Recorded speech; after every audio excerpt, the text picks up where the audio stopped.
For more on the week ahead in Trump's New York criminal trial, let's bring in Tre Lovell, a trial attorney based in Los Angeles. So from what we saw last week, where would you predict the prosecution is going this week, Tre? Well, it's going to be a little less interesting this week. You've got to remember this is a legal documents case. And even though we have a lot of salacious testimony out there, it's really about proving up documents. It's payments to Stormy Daniels. It's 34 entries into ledgers. So they need to take the time to have some witnesses lay a foundation for the documents, make sure that they get into evidence.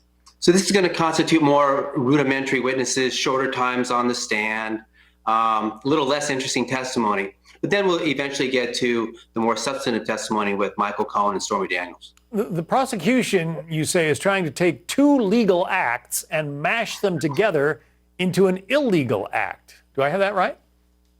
You do. I call it, it's legal contortionism. They're taking the idea of entering into a non-disclosure agreement, which is done every day in the business and legal world. It's very legal. And they're taking this concept of catch and kill, which also is a legal publishing practice, contort them together and try to squeeze out a felony. And there's just so many bridges to cross and dots to connect that it's showing more and more difficult as the trial goes on. So if I were to run for mayor of New York City, for instance, and I found out that the New York Times was going to do a hit piece on me, a very unflattering story, and I paid a lawyer to call up the Times and threaten them, could I be criminally charged?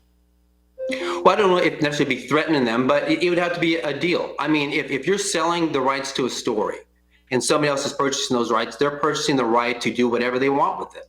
And as long as they pay you the money and the consideration, they can publish it, they can quash it, they can do what they wish. So on that side of it, there's nothing illegal about it. Matter of fact, it's been going on for years. David Pecker testified that it was a common practice within the National Enquirer.